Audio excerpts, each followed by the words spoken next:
Hi all. So today we have Dipesh Chaudhary. I have been knowing him since long.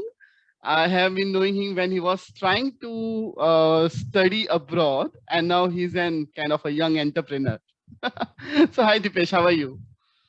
I'm good. How are you? Good, good. So Dipesh, do you want to share maybe what was your goal when you wanted to study abroad? Okay, so I think goal is probably not the best way to frame this. I think about a lot of things I choose to do in systems. So systems are a way to optimize for options you have in the future.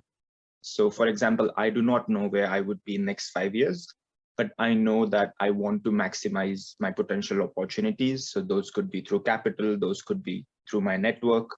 And when I was in India, I felt that moving to San Francisco would be some of the best career moves because it's the cradle of innovation, a lot of startups, open-minded community. And that was my goal. That's why I moved. Yeah. Great. So do you want to share something about the projects which you have worked on or some innovative apps which you have created just to share with our viewers? Yeah, sure. I think when I was 19, I came across this interesting philosophy by Albert Hirschman, which basically talks about exit voice loyalty.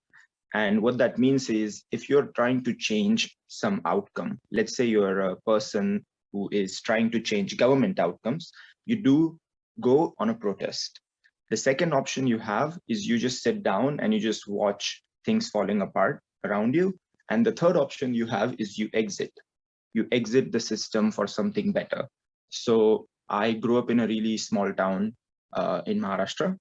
And I think protesting there was not an option. That was not going to change things around me. So I exited multiple times. I went to Nasik, then I went to Pune, then I went to Mumbai for another job. And then from Mumbai, I exited to San Francisco. But prior to that, I did also try to change things. So one of those attempts was to start a company that would make governments more accountable. What that means is, let's say you have a non-emergency issue. Let's say there is a pothole. There is no way for you to change that by calling the local authorities. So we built an app that would allow these requests to be sent automatically. So that was my first idea.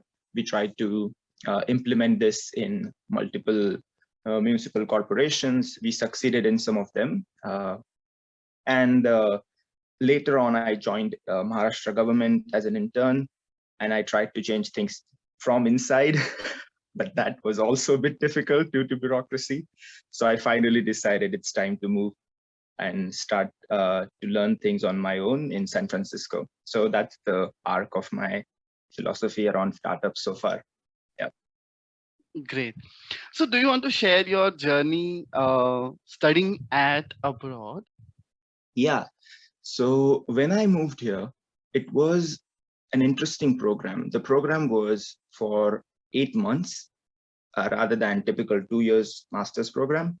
That program was oriented towards working in industry rather than a lot of theory. And that's precisely what I wanted to do. So I worked with a couple of YC startups. There's a company that invented Apache Spark, which is a data science library that's very important for a lot of companies. And I think that truly allowed me to access opportunities. Again, like think about this, like being in a forest and you're lost, and how do you try to get back home? The smartest way is you find nearest river, you see there is a water flowing there in some direction, then you find the highest point through that river, and then you get to that highest point, and then you figure out where you want to go. So my approach was learn programming, learn statistics that would allow you to be on this mountain, and then you can go down from there in any direction you want. So that's precisely I did. And I think coming abroad was one of those experiences that allowed me to do that efficiently. So Dipesh, I know you read a lot of books. Do you want to share something about your latest book? Yes, so the latest one I'm reading is called Indistractable. So I guess the theme of your podcast or video series is inspiration. And I think to act on an inspiration, one needs focus. So this book teaches a lot about how to focus. And I think there are a lot of, uh, you know, how to self-help books out there, but this one is a bit more interesting because it would think about time management in terms of pain management. And when someone says we are using Instagram for 2 hours a day, or we are using TikTok a lot, what we are trying to figure out is where's the pain behind that.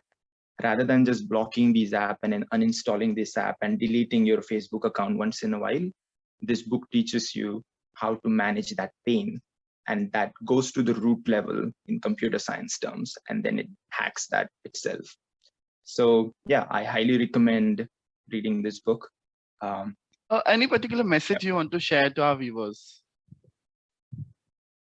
Mm, yeah, I think a lot of people tend to do things that are following the tribe. So everyone around them is doing something and they want to do it.